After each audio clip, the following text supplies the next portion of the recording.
L'athérosclérose constitue un épaississement focal asymétrique de la couche la plus interne d'une artère, l'intima. L'inflammation joue un rôle majeur dans son développement.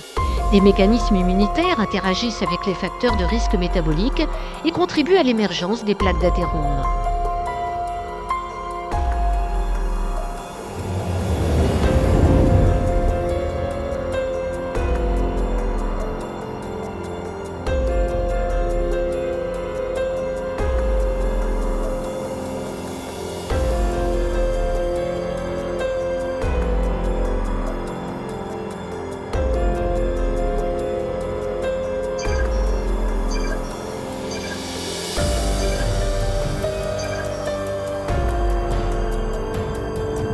La cellule endothéliale joue un rôle central dans le maintien d'une homéostasie vasculaire par la synthèse de nombreux composants ayant une action sur le mur vasculaire ou sur le pôle.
Après activation et dédifférenciation, c'est-à-dire passage d'un phénotype contractile à un phénotype sécrétoire,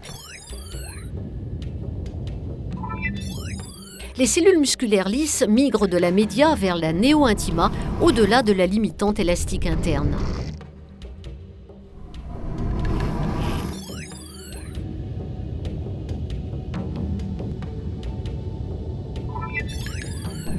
Ces cellules musculaires lisses visent à contenir la réaction d'inflammation par la sécrétion d'une importante matrice extracellulaire riche en collagène, réalisant une chape fibreuse capable de circonscrire le noyau lipidique.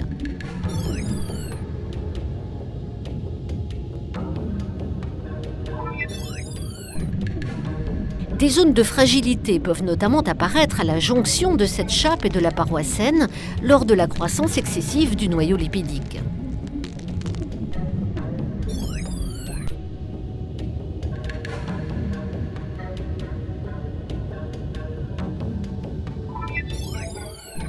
Au cours de son évolution, le développement trop important du noyau lipidique peut entraîner la rupture de la chape fibreuse.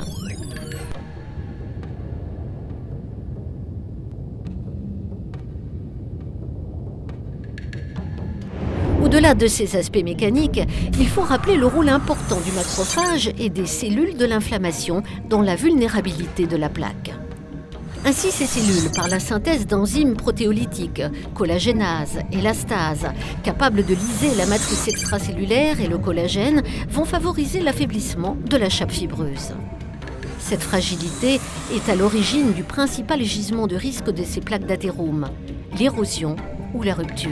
Ces phénomènes vont entraîner rapidement la genèse d'un thrombus artériel qui peut conduire à l'émergence clinique d'un syndrome coronaire aigu. L'érosion ou la rupture de la plaque d'athérome entraîne d'une part l'activation de la coagulation par la libération du facteur tissulaire et d'autre part l'agrégation plaquettaire.